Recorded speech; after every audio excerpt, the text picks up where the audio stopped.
Verdadeira. Nós estamos numa série chamada Natureza da Igreja e vão ser 6 cultos, onde nós vamos falar sobre a identidade da igreja, sobre nomes que a igreja tem. Vocês entendem isso? Não de forma institucional, mas de forma real. Nossa família, o corpo de Jesus, a igreja, ela é vibrante como a vida do próprio Cristo ressurreto.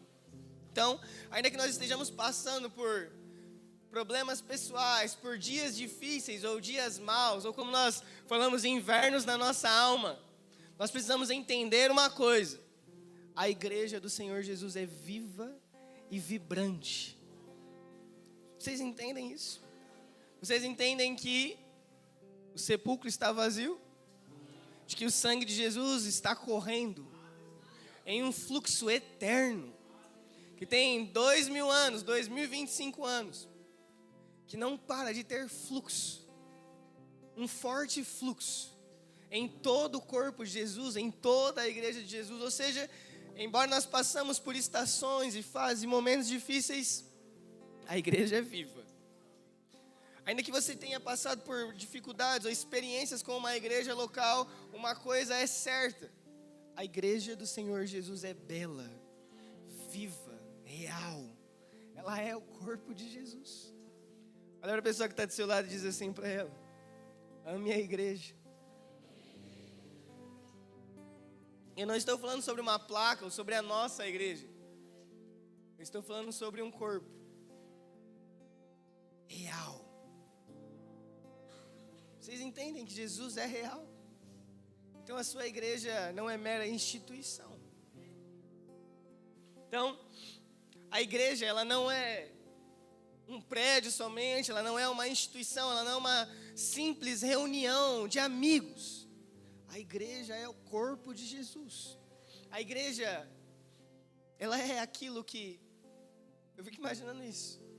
Vocês imaginam o escândalo que foi ver Jesus ressurreto, andando, comendo peixe, comendo pão, curando alguns enfermos, ressuscitando algumas pessoas.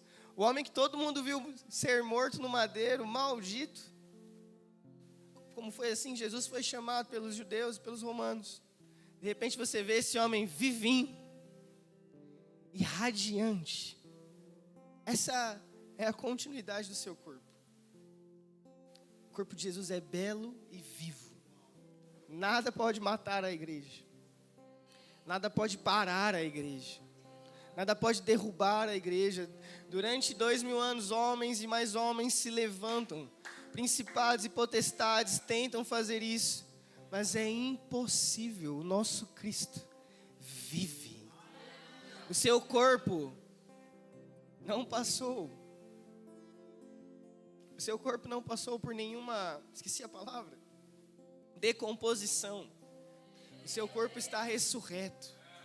E essa é a igreja, essa é a sua identidade, essa é a minha identidade. Eu sozinho sou o Júnior, mas a gente aqui junto, com uma santa convicção e uma fé plena, nós somos a extensão do corpo ressurreto de Jesus. Ainda que eu esteja passando por vales de morte, ainda que eu esteja passando por dores profundas, você precisa entender uma coisa: não viu decomposição no corpo de Jesus. E todos aqueles que creem terão a vida eterna assim como Ele. Então vamos para a leitura? 1 Coríntios 12, verso 12. Assim como o corpo é uma unidade, mas tem muitos membros, e todos os membros, sendo muitos, formam um só corpo, assim é Cristo também.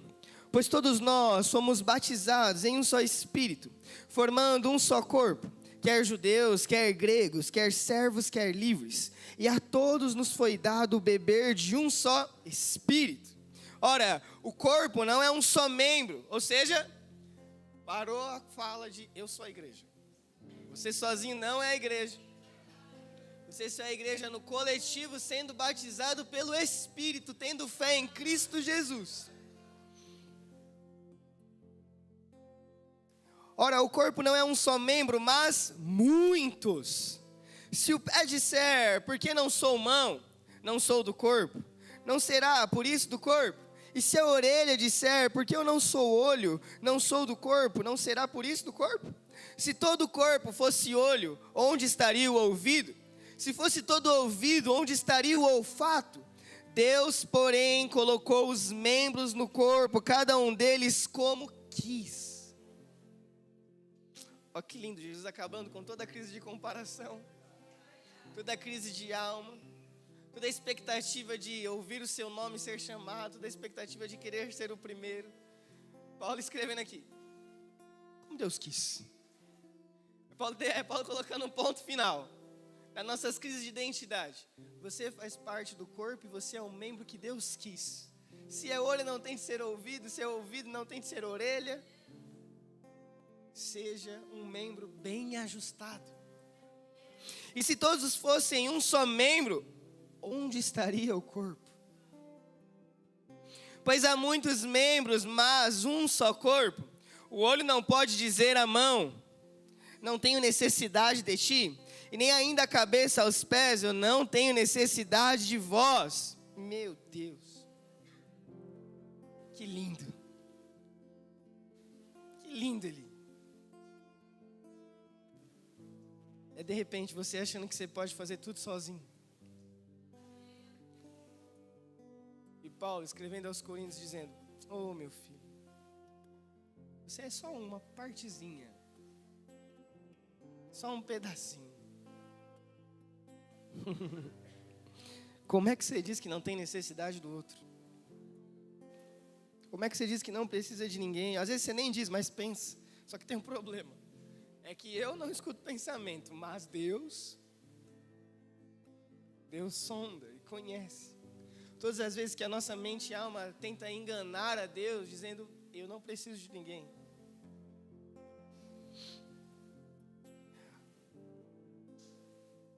Antes, verso 22, antes os membros do corpo que parecem ser mais fracos são, e os que parecem menos honrosos no corpo, a esses honramos muito mais. E aos que em nós são menos, como está aqui? Decorosos, damos muito mais honra. Para pensar nisso aqui. Talvez o que a gente enxergue como um membro muito honroso, talvez seja uma mão que você enxerga, um braço que você vê, uma perna que faz você ter movimento. E aí você pensa, cara, o intestino não é tão importante. O fígado não é tão importante, o baço não é tão importante, porque ninguém nem está vendo. Não tem nem tanta notoriedade, não tem nem tanta influência no corpo. Essa não é a realidade do corpo de Jesus. Para que eu vou beber água? O rim nem importa tanto. Ô, mano, quando dói, dói, tá? Eu sei. Lembrei até da dor. Damos muito mais honra. Porque os que em nós... Deixa eu só explicar isso aqui, depois eu vou discorrer tudo. Uma vez, assim que eu fui ordenado, um discípulo me perguntou, e aí, como é que você está se sentindo agora? E, sei lá, às vezes a gente cria um misticismo de que parece que no outro dia você vai acordar outra pessoa. Né, ele? Você vai acordar vendo anjos levitando, andando nas nuvens? Não. E aí eu lembro que a resposta que eu disse foi, eu falei assim, cara, eu fui rebaixado. Porque a parte mais importante do corpo não é o diácono ou o pastor. É o membro. Ou seja, todos temos a mesma importância diante do Senhor. Que importância é essa? Você bem ajustado, no seu devido lugar, você faz com que o corpo funcione. Você faz com que o corpo seja saudável. Ora, vão ter uns que vão ter mais efetividade no sentido de ser visível que estão cooperando. Agora outros, não vai ser tão visível. Ninguém está vendo o tio do Kids aqui agora. Mas é tão importante. Vocês entendem isso que eu estou dizendo? Vamos continuar. 24. Porque os que em nós são mais nobres não têm necessidade disso. Mas Deus assim formou o corpo, dando muito mais honra ao que tinha falta dele. Para que não haja divisão no corpo, mas antes tenham os membros igual cuidado uns com os outros. De maneira que se um membro padece, todos os membros padecem com ele. E se um membro é honrado, todos os outros membros se regozijam nele. Ora, vós sois o corpo de Cristo. E individualmente, você não tem só um nome, individualmente, membros desse corpo. Ou seja, juntos nós somos o corpo, separados nós somos membros do corpo. Separado não tem o eu e o meu chamado, separado tem eu, membro de um corpo a qual estou cooperando. Separado não tem eu e a minha história, eu e a minha palavra, separado eu sou só parte do corpo. Eu sou só um pedacinho, uma célulazinha. Talvez invisível, mas extremamente importante e funcional. Vocês entendem isso? E aí, eu queria tentar, eu tenho pouco tempo, mas eu queria tentar explicar um pouco do contexto de igreja.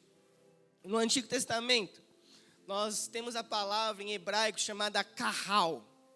Eu lembro que anos atrás a gente falava tanto disso, era conferência disso, camiseta disso, era tudo. Eu ia falar tatuagem, mas era tudo disso. Vocês lembram disso? Kahal, kahal, kahal. Parece que Deus começou a batizar a igreja brasileira com um sentimento de família. E o que é kahal? Kahal é quando, desde Deuteronômio, e um texto que eu gosto muito de pensar, que está lá em 1 Crônicas 28, que é quando Davi vai contar para o povo que Deus o chamou para construir uma casa para Deus.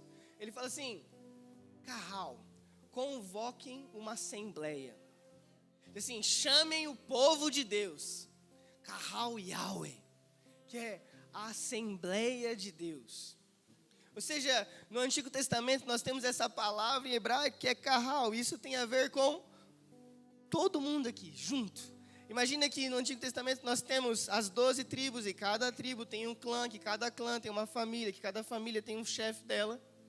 Quando Davi, ou quando os juízes, ou quando Moisés convocavam uma assembleia, um kahal, era necessário toda a família. Era todo o corpo, era toda a congregação diante, para que ali fosse dividido um assunto em família. E aí depois, essa palavra kahal, ela é traduzida na Septuaginta, ela é traduzida do hebraico para o grego como eclésia. Que algumas das pessoas usam um termo de chamado para fora, e por muitas vezes esse termo foi erroneamente usado para que o lugar da igreja era fora da igreja, que era um lugar de evangelismo, mas na verdade não. Essa é a mesma coisa que é, eu esqueço quem sou para sair para fora, para fazer parte de um coletivo maior do que eu. Eu sou chamado para o corpo. Eu sou chamado para o outro. Olha a pessoa que está do seu lado. Olha bem, olha para a direita, para a esquerda, olha para trás. Dizer uma coisa, agora acaba a sua crise de chamado.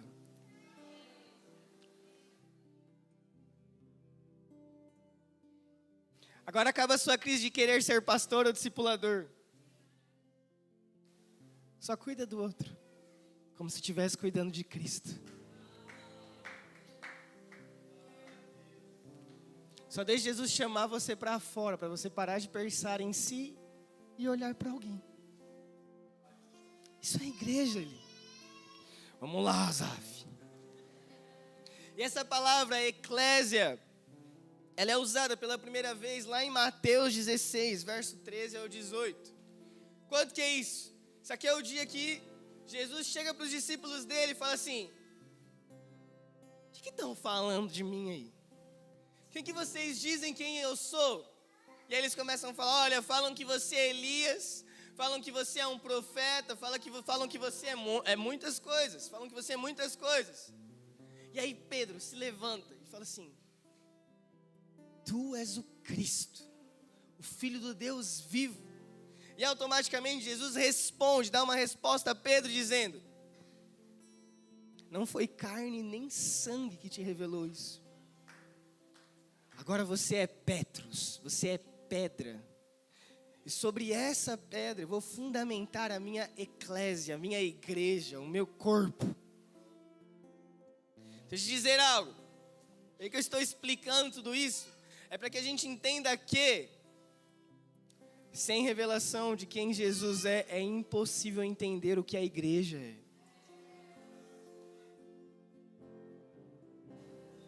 E aí talvez você fale, não, eu entendo quem é Jesus. Eu amo Jesus. Sem entendimento de igreja. É uma balança estranha. Porque se a igreja é a representação do Cristo na terra, é o corpo dele, como entendemos Jesus e não andamos como igreja? Vocês entendem isso?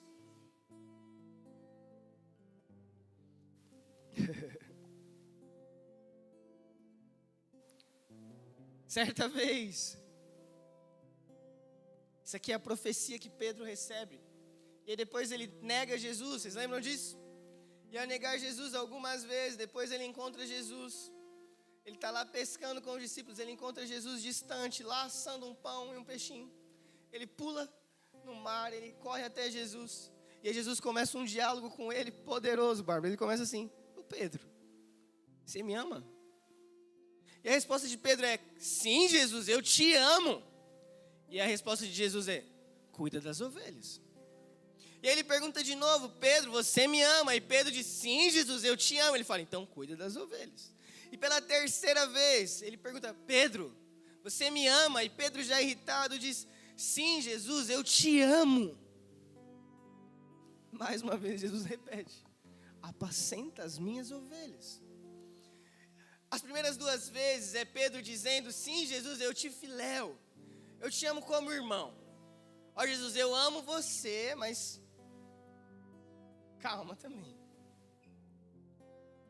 Mas aí na última vez, a resposta de Pedro é genuína. Eu te agapeu, eu te amo com toda a minha vida. Esse amor é verdadeiro, é puro, é genuíno. Deixa eu te dizer uma coisa. Toda resposta de amor a Jesus, o fruto que Jesus espera é o mesmo amor ao corpo.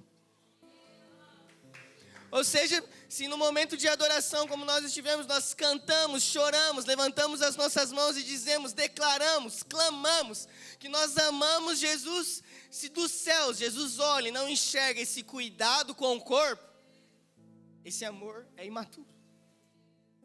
Esse amor ainda é filéu.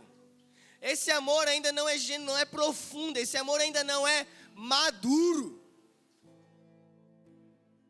Isso é um dos exercícios de Jesus com a igreja. Amadurecer o amor dela. Fazer com que ela cresça em amor. O problema é que nós achamos que nós só estamos frios porque não estamos orando e amando Jesus em cânticos. Mas nos esquecemos também que existe um outro termômetro de frieza que é, tem amado meu corpo? Como pode beijar a cabeça e esquecer do corpo? Como pode olhar para a cabeça e esquecer de todo o corpo? Como vocês conseguem olhar para algo invisível que vocês não veem e para o irmão que vocês veem não ter o mesmo fruto de amor, a mesma vida piedosa?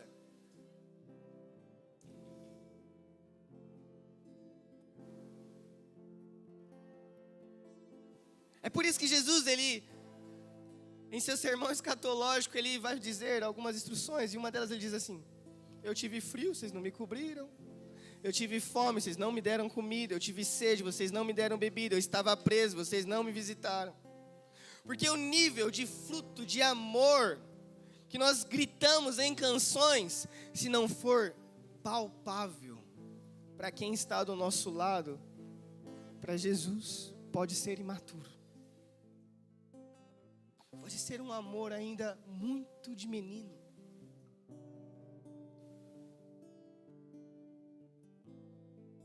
E está tudo bem. A grande questão é, vamos amadurecer esse amor ou vamos querer amar a cabeça e decepar o corpo? Gente, isso aconteceu com João Batista, não com Jesus. Quem diz que ama a Deus e não ama o corpo, talvez você ame o Cristo parecido com João Batista. Que é isso que uma das respostas que os discípulos dão para Jesus quando ele pergunta: quem dizem que eu sou? E alguns falam: você é o João Batista, você é o que tem o espírito de Elias.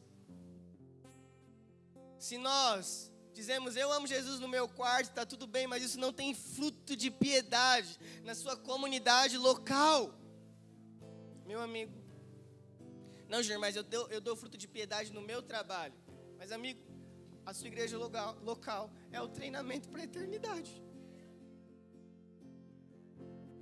Não, mas eu vou para alguma missão, não, eu faço algumas ações. Amigo, a sua família, a sua igreja local é o lugar que Jesus está te treinando para a eternidade.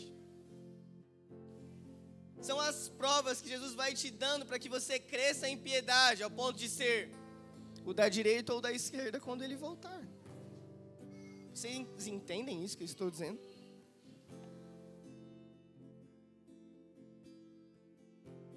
Certa vez, lá em Atos 9, versículo 4, um homem extremamente instruído, que amava a Deus, talvez um dos maiores teólogos da época, instruído aos pés de Gamaliel, um homem com muita força e vigor para trabalhar para Yahweh. E um dia esse homem no caminho de Damasco, Jesus derruba ele, toca ele profundamente, e ele caído ao chão, ele escuta: Saulo, por que você me persegue? Meus amigos, Saulo prendia a Deus, Saulo feria a Cristo, Saulo em algum momento foi atrás de Jesus. Saulo fazia isso com o seu corpo, e para Jesus não tem separação. Saulo, se logo você persegue a igreja, logo você me persegue. Amigo, se logo você é frio com a igreja, vai ser frio comigo. Se você é indiferente com a igreja, vai ser indiferente comigo. Se seu amor pela igreja é pouco, comigo também vai ser. Se você odeia a igreja e diz que me ama, é mentira.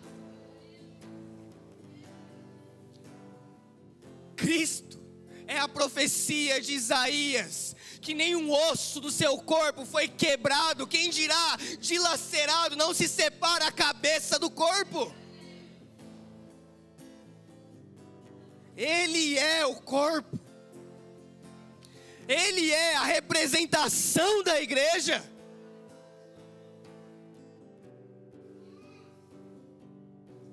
É impossível dizer que amamos a Deus e negar o toque da pessoa que está aí do seu lado. Eu me lembro que quando eu era novo convertido, eu chegava para as irmãs do coque no círculo de oração e eu falava assim: irmã, eu estou um pouco frio, ora por mim, eu preciso de uma palavra. E antes de eu falar qualquer coisa, elas quase que colocavam a mão na minha boca e falavam assim: você leu a Bíblia, orou e jejuou? E eu dizia: não, faça isso e volte. E sabe de algo? Eu acrescento um pouco, que é: você orou a Bíblia, jejuou. Você leu a Bíblia, orou e jejuou. Mas você tem vida de comunhão? Não se separa, amigo. Não se separa. Ao mesmo tempo que a voz de Deus está nas Escrituras, ela também está na boca da pessoa ao seu lado.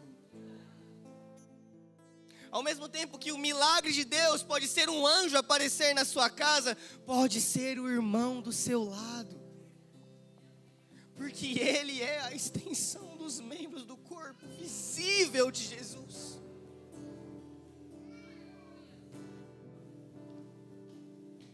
E sabe, existem duas coisas que eu quero separar hoje. A primeira coisa é, repitam comigo, o corpo físico.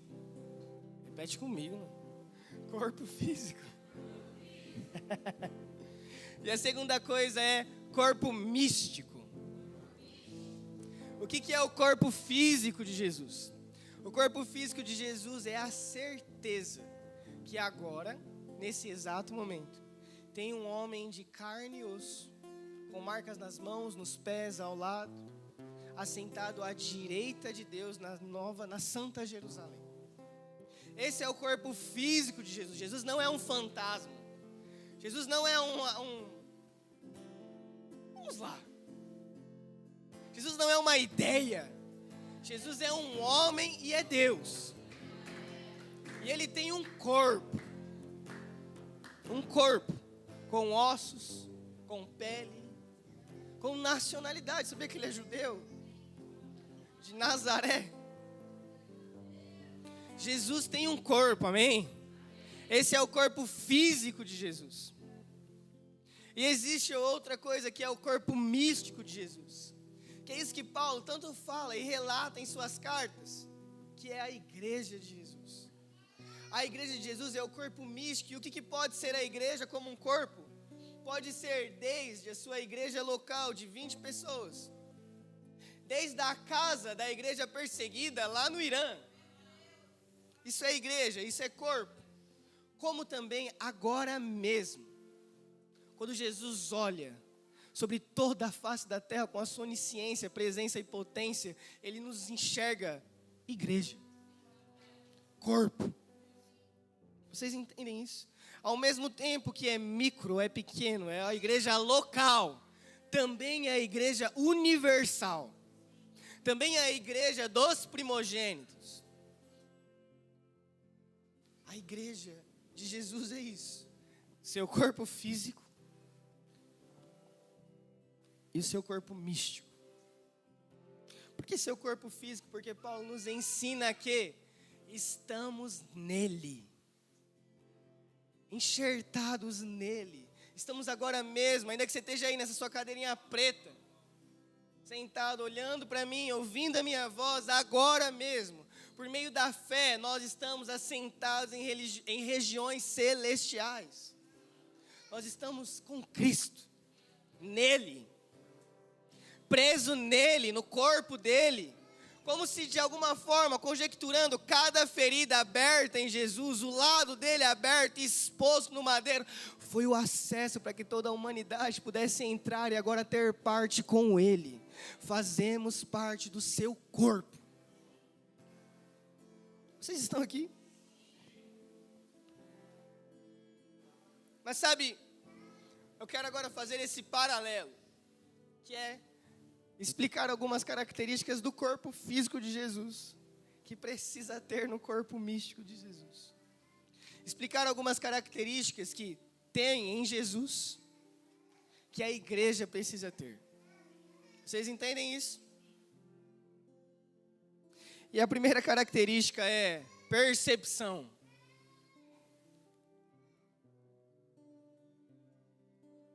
Jesus era muito bom de percepção. Jesus tinha tanta percepção que se tocassem na veste ele sabia.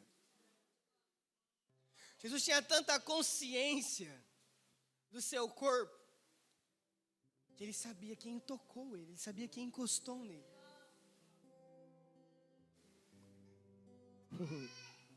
E assim, é necessário a igreja também andar nessa mesma medida, nesse mesmo exemplo que aprendemos com Jesus, que é, percebemos uns aos outros. Como por exemplo, alguém aqui já andou, se você é caiçara, você já fez isso. Alguém já te levou na bike por alguns minutos, a Karen fazendo assim, por alguns minutos, e de repente sua perna começou a dormir no cano da bicicleta. O desespero que começa a dar, você fica assim, meu Deus, eu vou arrancar essa perna aqui. Você sai da bicicleta e começa a bater a perna. Alguém já passou por isso? O que é isso? É o corpo percebendo um membro que está inativo. É o corpo percebendo um membro que está parado. O cérebro, a cabeça. Assim como Jesus, correndo todo o corpo e percebendo, alguma coisa não está bem aqui.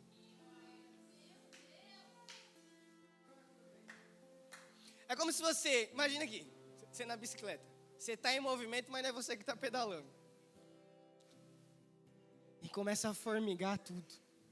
E quantas vezes quem está pedalando não consegue perceber o outro? A gente só quer chegar onde a gente tem que chegar. E vai deixando todo mundo dormindo, dormente, doente, parado e perdido pelo caminho. Importante é o meu destino. Esse não é o corpo de Jesus, Raíssa. Esse não é, porque não vamos ter um encontro com Jesus, apenas a mão, apenas o pé. É a noiva. É o corpo inteiro. Como por exemplo, às vezes nós estamos doentes. É um exemplo bom disso aqui. Uma vez a minha esposa ela é especialista em quebrar os dedos. Eu acho isso impressionante. Todo ano ela quebra algum dedo.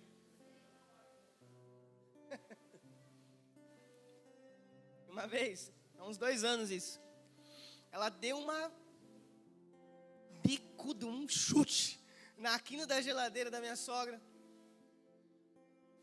Meu Deus, doeu muito, só pelo barulho, assim, para ver que o dedo dela foi para um lado, o pé para o outro. E ela ficou 3 dias vivendo normal. Foi pro ano novo na igreja, Natal na igreja, vivemos muito. De repente, ela começou a ter febre. De repente, ela olhou pro dedo e o dedo começou a ficar roxo e inchado. E aí, ela começou a ter uma dor insuportável. Eu lembro disso que Jesus começou a ministrar meu coração sobre o corpo. De que é exatamente isso. A Deise se preocupa. Irmã, eu te amo, tá? Não estou te expondo, não. A Deise se preocupada com a rotina, com a correria do ano novo, das coisas que tinha que fazer. Ela não percebeu que o dedo mindinho, menorzinho do pé, estava trincado. Que ela quebrou o dedo. E ela na correria, e fazendo ceia. E aí, sabe o que a cabeça fez? Sabe o que a mente dela fez? Começou a gerar organismos dentro do corpo para dar febre. Para que, por conta do dedinho, todo o corpo sentisse. E aí ela ainda achando que não, ficou roxo. É visível. Qual que é o problema? Não estamos percebendo as partes aos nossos lados que estão roxas, que estão com hematomas, as partes do corpo que estão com quase que gangrena. É isso aí. Que o sangue está parado, travado, que não consegue correr o corpo. Porque estamos preocupados com a nossa rotina e o nosso caminho. Esse não é Jesus. Esse não é o estilo de vida de Jesus. Jesus parava pelos menores. Jesus indo curar uma mulher, indo ressuscitar uma criança, filha de Jairo. Ele parou por uma mulher que tocou sua roupa. Jesus percebia ao seu redor. Porque temos tanta dificuldade de percepção. E a beleza da percepção, Saulo, é que a percepção começa a gerar movimentos que são humildade e honra. Quando eu percebo o menor membro, assim como Paulo diz, os menores devem ser os mais honrosos, os mais cuidados. Quando a gente começa a perceber isso e honrar a isso, nós criamos dentro da comunidade local uma cultura de um cuidar do outro. Mas você fica assim, eu não sei se eu falar, a Ana Luísa tá com o maior cara de, sei lá, mano. Será que eu posso dar um abraço nela no final do culto e perguntar se ela tá bem? Mas a gente fala assim, não, isso aí é coisa de outro membro. Isso é o pastor que tem que fazer. Nosso irmão não veio tal culto. Acho que se eu mandar uma mensagem eu vou ser invasivo demais. Essa é a sua oportunidade de destilar honra. Essa é a sua oportunidade de crescer em percepção. Essa é a sua oportunidade que, como um corpo que vai gerando organismos para combater doenças, curar o outro. Vocês estão aqui? Caramba, acho que eu vou ter que dividir a mensagem. Uma outra coisa que existe na vida de Jesus é Olha para a pessoa que está do seu lado e fala assim: utilidade.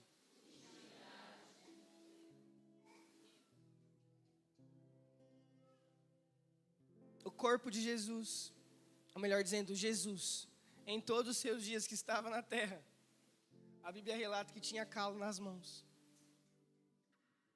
A Bíblia o chama de servo de todos os irmãos. Jesus, antes de ir cumprir a sua obra, ele para lavar pé.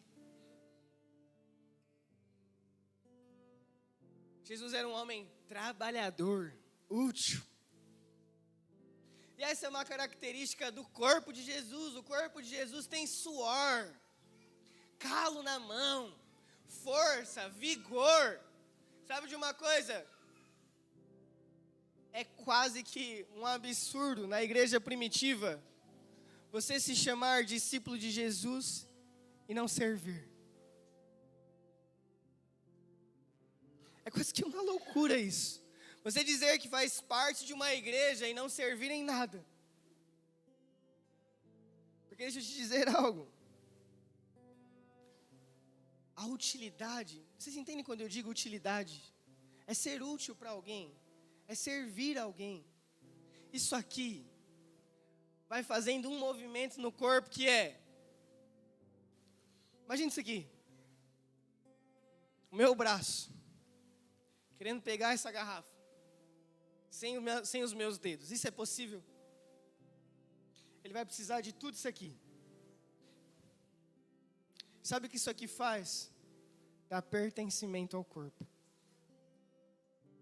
A utilidade vai fazendo com que você entenda como o corpo funciona, como a cultura da casa é estabelecida, para onde estamos indo, o que estamos fazendo, o que comem, mas isso aqui vai te dando pertencimento. O serviço vai fazendo com que você se sinta parte daquilo que Jesus está fazendo na terra.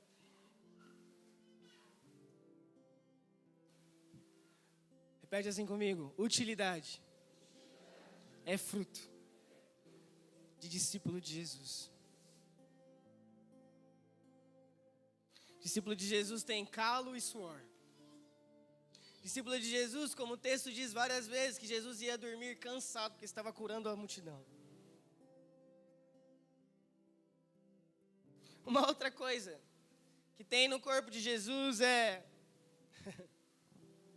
um dia, nos 4 evangelhos, tem citações sobre isso. Mulheres quebram vasos e ungem Jesus.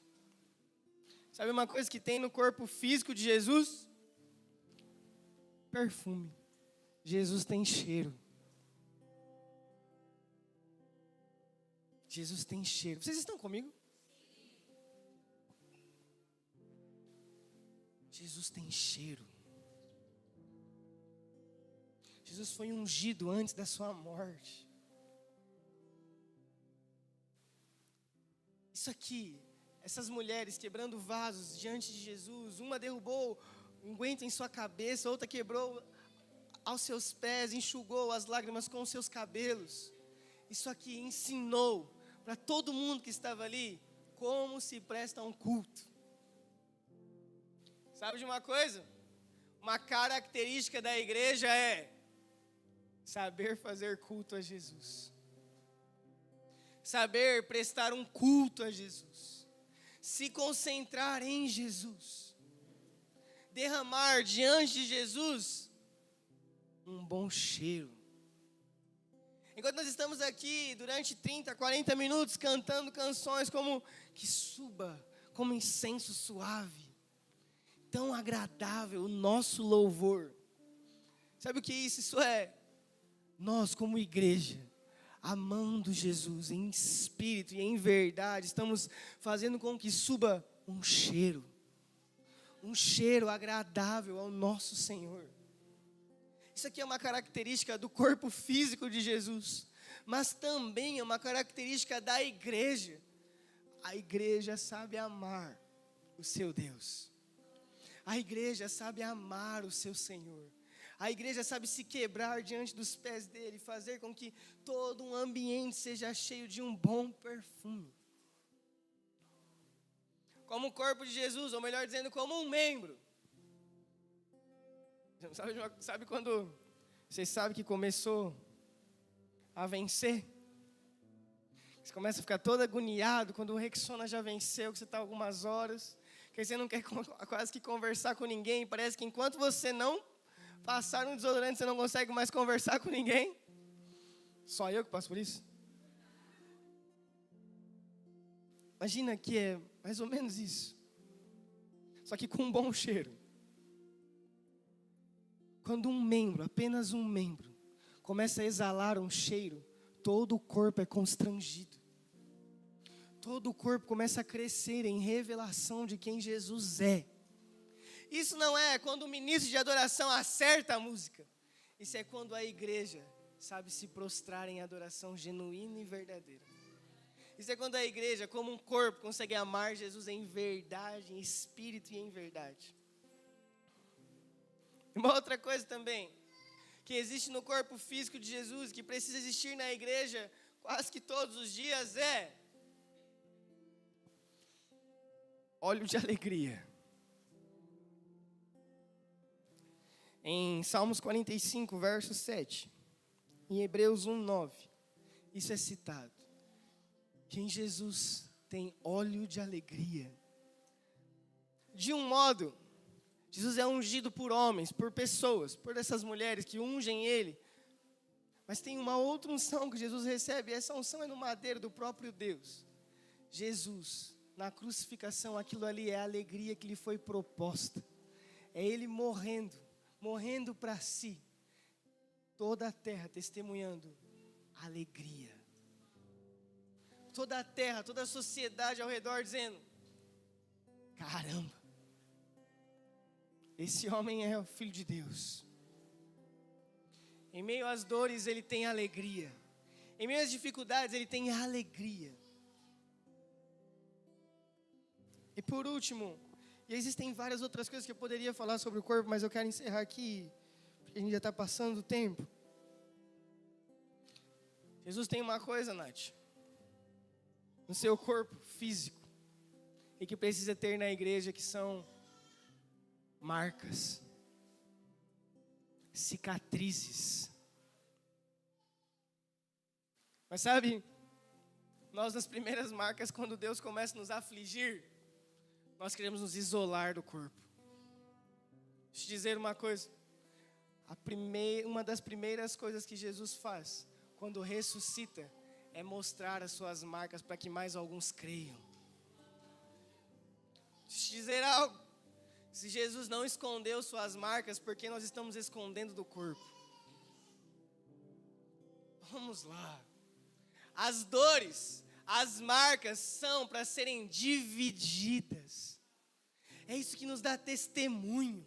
É isso que nos dá marcas, ao ponto de que nós estamos crescendo em entranháveis afetos, porque eu tenho vivido a dor da Brenda, ela tem vivido a minha. É isso que Paulo diz, que quando um membro está padecendo, todo o corpo está.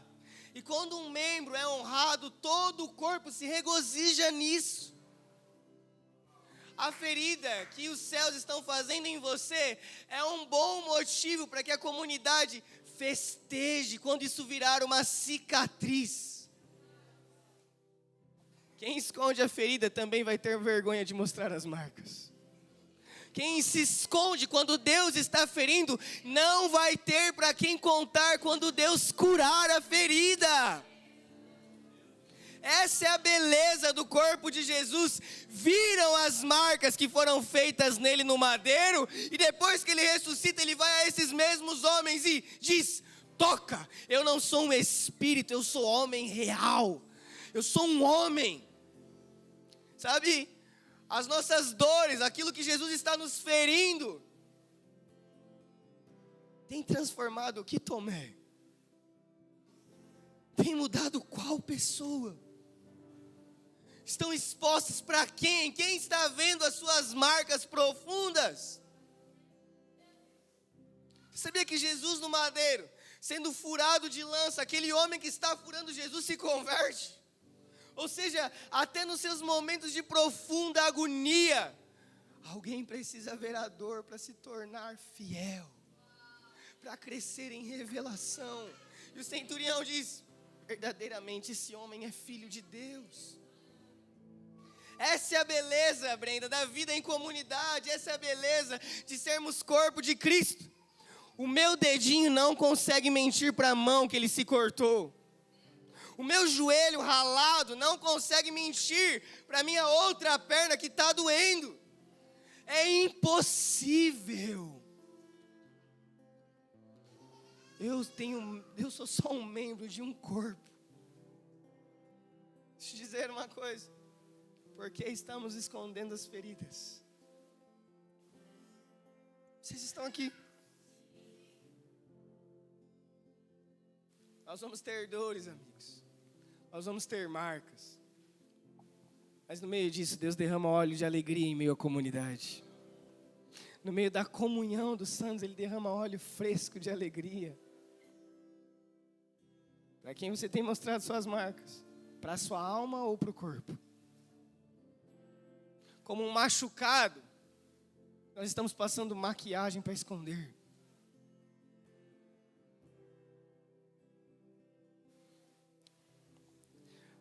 Existe uma coisa muito bela sobre o corpo de Jesus, Fernanda, que é: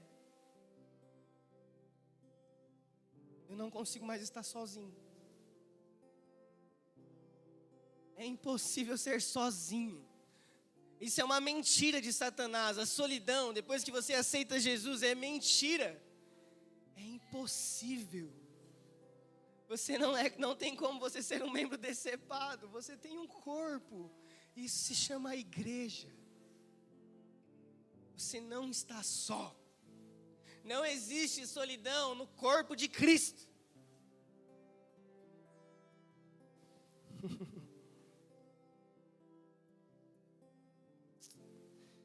Ah, Jesus. Nós somos um com Cristo pela sua santa igreja. O meio pelo qual você se torna um com Jesus, adivinha? É a comunidade local.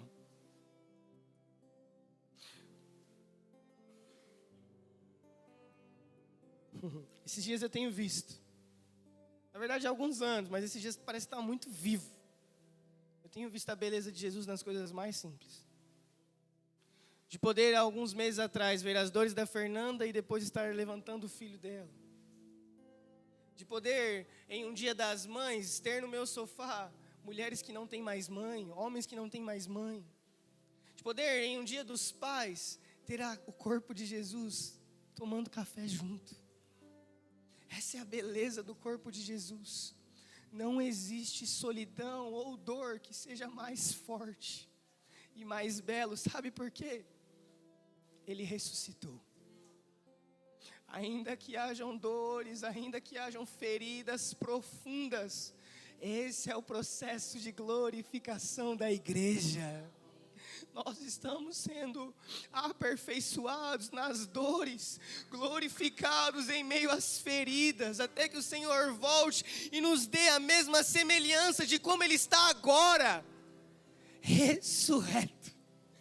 Eu vou ter a semelhança do corpo de Jesus, mas sozinho é impossível, porque Jesus não chama um, Ele chama a sua igreja. Fica de pé no seu lugar.